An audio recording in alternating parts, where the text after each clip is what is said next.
15 years ago, I stepped off a plane in Tokyo, jet-lagged, wide-eyed, and unknowingly fat. Not the kind of fat you notice in the mirror, not even the kind your doctor might warn you about, but the kind that stands out only when everyone around you simply isn't. At first, I thought something was wrong with them. Why did their clothes fit better? Why did their snacks taste so bland? Why did no one seem to be rushing to the gym? It took me months to realize it wasn't them. It was me. And more importantly, it was where I came from. Since 1960, America's obesity rate has tripled, but Japan barely moved. And yet, they have McDonald's. They have convenience stores. They even have fried chicken. So what's going on here? Today, I want to take you on a journey, not just across the Pacific, but deep into the subtle, almost invisible systems that make it easier to stay thin in Japan and almost impossible to do so in America. So whether you're struggling with your weight or just curious why your pants keep shrinking every year, this might just be the most eye-opening story you hear today. 1. Why I realized I was fat. Only after moving to Japan, I didn't move to Japan for health. I moved for work, for adventure, for a new chapter in life. But within weeks of living here, something started to gnaw at me. It wasn't the language barrier. It wasn't the culture shock. It was the way people looked at me, not with judgment, but with curiosity. Like something about me was just slightly off. At first, I brushed it off. Maybe it was my clothes, my posture. Then one day, while riding a packed subway car in Tokyo, it hit me. I was the biggest person in the room. By far, not obese, not unhealthy looking, but in a sea of slim, petite bodies, I was clearly different.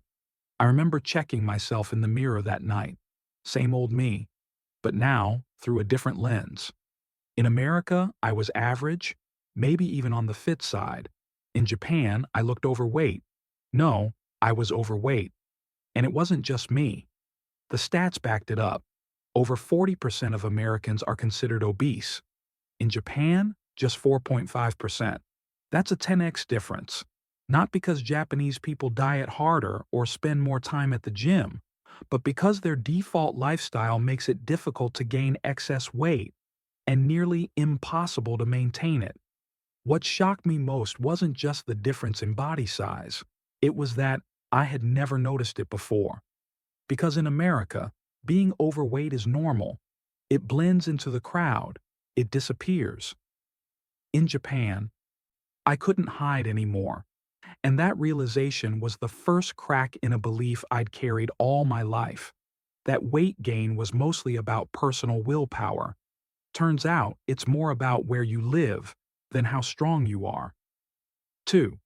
The culture of eating versus the culture of convenience. Back in Texas, breakfast was simple: a drive-through, a breakfast burrito wrapped in foil, a quick sip of sugary coffee, and off I went, chewing while driving, spilling hot sauce on my tie, telling myself, it's fine, I'll eat better tomorrow. But when I got to Japan, breakfast wasn't on the go. It was on purpose. Even the simplest meal, a bowl of rice, miso soup, a few pickled vegetables, was served with quiet intention. People sat down to eat. They didn't eat while walking. There was no multitasking. No, just grab something quick. In America, food is often just fuel. In Japan, food is presence. It shows up in the smallest ways. At a company cafeteria, co-workers eat together, facing the same direction, silently savoring. In homes, families say "itadakimasu" before eating, a phrase that loosely means "I humbly receive," but carries deeper respect for the food and the hands that prepared it. Even in schools, students take turns serving lunch to their classmates. There's no food court chaos, no vending machine pizza, just warm, balanced meals, and time set aside to enjoy them. This is not to say Japan doesn't have convenience. Oh, it does. You'll find 7-Elevens on nearly every corner, vending machines on every street. But the difference? Convenience here doesn't mean compromise. You can still get a quick meal, but it won't be swimming in grease. You can still grab a snack, but it won't send your blood sugar skyrocketing. The culture simply expects more from food, not just speed, but quality, not just calories, but care. And it made me realize something important. In the US, I wasn't addicted to bad food. I was addicted to convenient food, because that's what my environment made easiest. But in Japan, eating well is the default, not the exception. 3. Convenience store. Wars, 7-Eleven, America versus Japan. Let me paint you two very different mornings. In America, I walk into a convenience store. It smells like heat-lamped hot dogs and stale nacho cheese. I scan the shelves, candy bars, slushies, deep-fried mystery meat, and a stack of frozen burritos. If I'm lucky, there's a bruised banana near the checkout. Now picture this. In Japan, I walk into a 7-Eleven. It's quiet, clean, bright. Soft music plays in the background, and the food? Neatly stacked bento boxes, grilled salmon with rice, cold tofu with scallions, onigiri, hand-rolled rice balls wrapped in seaweed. It smells like real food. And it is real food. For less than $10, I can build an entire meal. A miso-marinated fish, soft-boiled eggs, steamed veggies, green tea, and even a small fruit cup. That's not a luxury lunch. That's just Tuesday. How is this possible?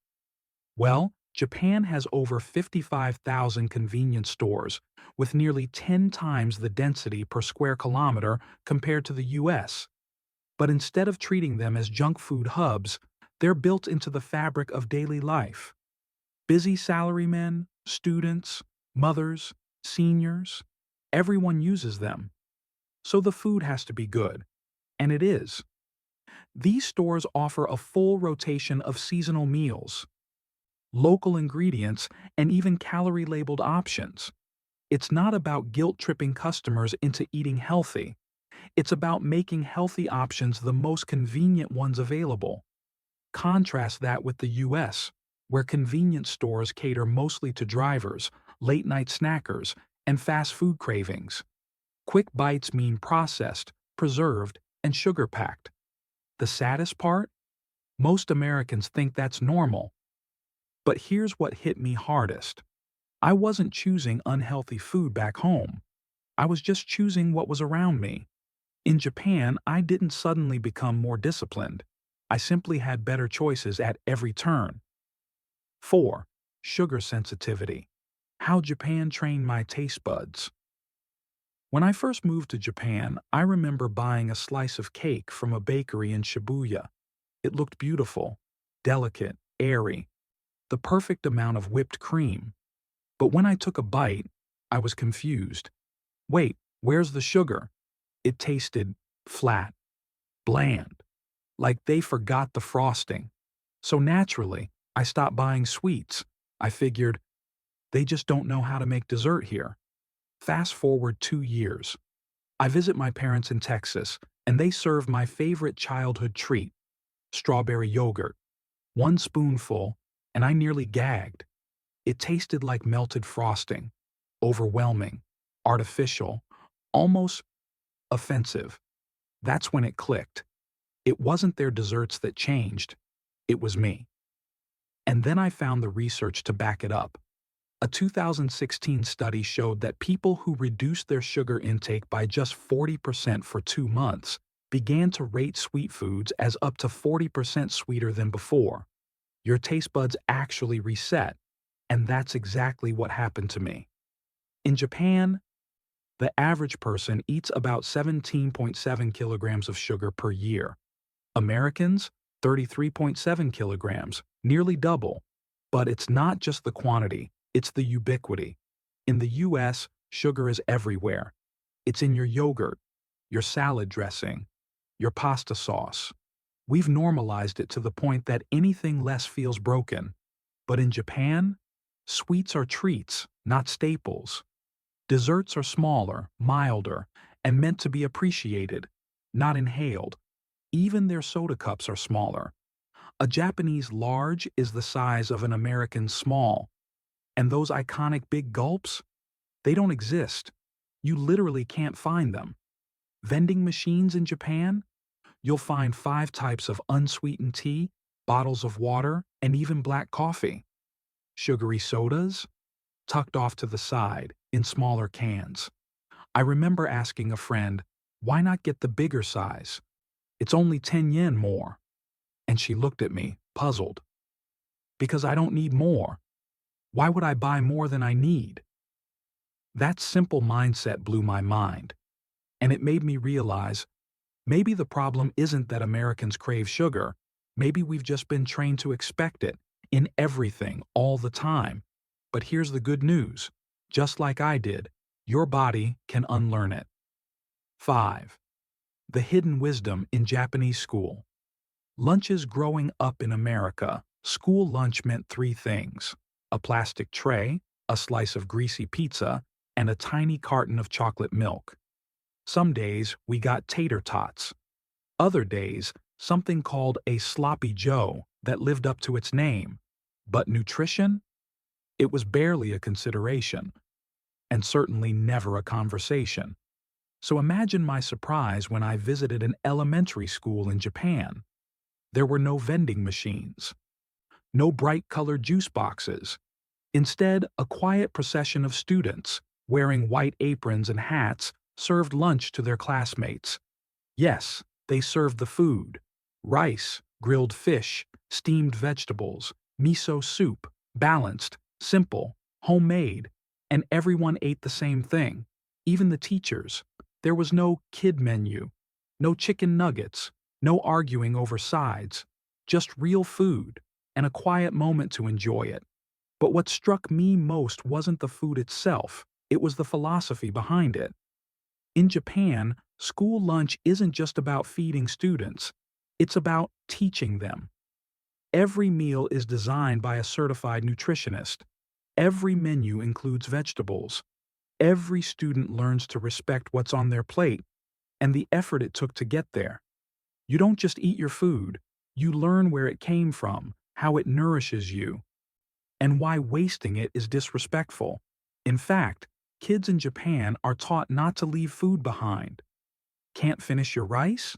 You don't get recess. You sit and try again. It sounds strict, but it comes from a deep cultural value, motenai. The idea that wasting is a kind of moral failure. Now compare that to the US, where school cafeterias were outsourced to private companies starting in the 1970s.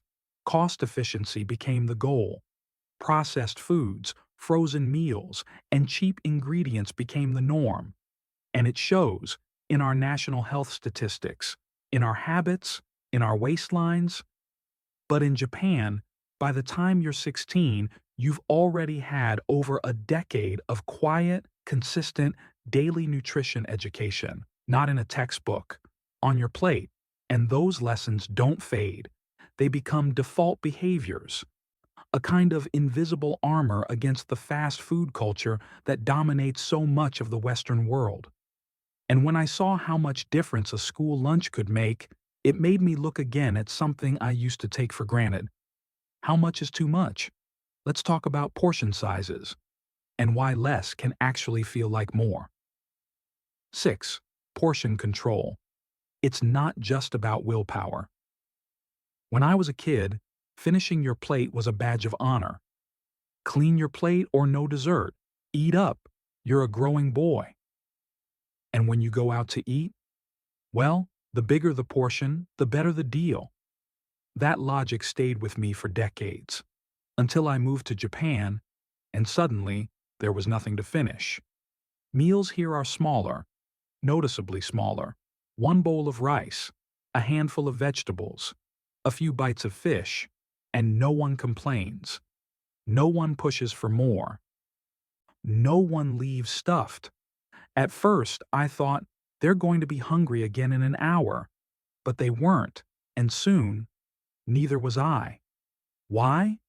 Because in Japan, portion size isn't about deprivation, it's about enough. They don't equate fullness with satisfaction. They don't celebrate value in terms of how much food you can pile on one tray. Instead, they value balance and respect for what they eat. That concept even starts in childhood. In many Japanese schools, if you don't finish your lunch, you're not allowed to go to recess. You sit, you finish, you learn not to waste. Sounds harsh? Maybe. But it teaches something powerful. Food is life. And wasting food, even just a few grains of rice, dishonors that. In contrast, in the US, portion sizes have exploded over the past 50 years. What was once a medium is now called a small. A single restaurant entree can pack over 1,500 calories, more than some people need in a day. We call it a treat. We call it indulgence. But maybe it's just too much. And here's the thing. Once your body gets used to smaller portions, you stop feeling like you're missing out. You feel light, satisfied, steady. You stop eating to be full and start eating to feel well.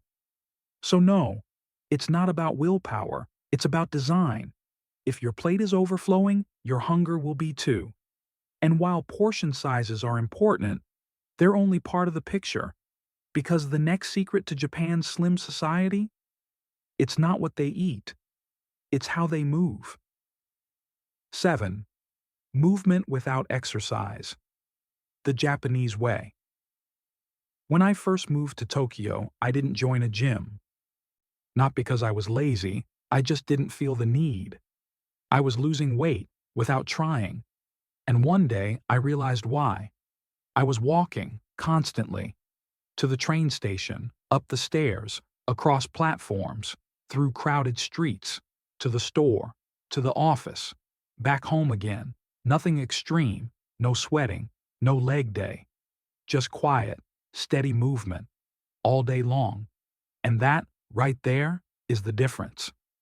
In the US, movement is often scheduled. It's a block on your calendar, a class you pay for, a punishment for what you ate last night. But in Japan, movement is woven into the fabric of daily life. Most people don't own cars, especially in big cities. They walk, they bike, they carry groceries, not because they're fitness fanatics, but because it's normal. Even at work, many office buildings encourage stairs over elevators. Elderly people walk to the market every day. Kids walk, sometimes miles, to school on their own. And no one is counting steps. They're just living. Ironically, gym memberships are far less common in Japan. Only about 3.3% of people have one, compared to 21% in the US. But the obesity rate? Also way lower. Because staying active doesn't have to mean working out. It can simply mean moving more, sitting less, and building a life where your body is naturally part of the equation. One of my Japanese friends put it best. You Americans exercise for an hour to undo sitting for 10. We just try not to sit for 10. That mindset shifted everything for me. But there's one more piece of the puzzle that ties all of this together. The one insight that explains why it's so easy to be healthy in Japan, even without trying. And that's what we'll explore next. 8. The real secret isn't a secret. Environment shapes behavior. After 15 years in Japan, people still ask me, so, what's the big secret? Why are Japanese people so thin? And here's the truth. There is no secret. There's no special superfood, no miracle diet, no national workout plan. What Japan has, and what America often lacks, is an environment that makes healthy choices the easiest ones. It's not about having more willpower. It's about having fewer battles to fight every day. When you walk past 5 convenience stores and all of them offer balanced meals, when your soda cup is naturally smaller, when the default dessert is light and not sugar-loaded, when your lunch at school teaches you how to eat, not just what to eat, and when movement is part of your commute, not something you squeeze into your schedule, then staying healthy isn't a decision. It's just life. Back in the US, I used to blame myself. Why can't I stick to a diet? Why do I always fall off the wagon? But now I know. I was swimming upstream against a current designed to push me toward convenience, excess, and sugar. Japan didn't give me a stronger will. It gave me a gentler river to float in. So if you're struggling, if you feel like every healthy choice is a battle, maybe the question isn't what's wrong with me, maybe it's what's around me. Because when your environment works with you, not against you, you don't have to fight your instincts, you just have to live. If this video made you think differently about food, movement, or even your daily habits, I'd love to hear from you. What part of the Japanese lifestyle resonated with you most? Drop it in the comments. I read every one. And hey, if you're curious to keep exploring how tiny cultural shifts can lead to big health changes, make sure to subscribe, because we've got more stories like this coming. Maybe even your story. Until then, take care of yourself, not just with more discipline, but with more kindness. And maybe a little less sugar.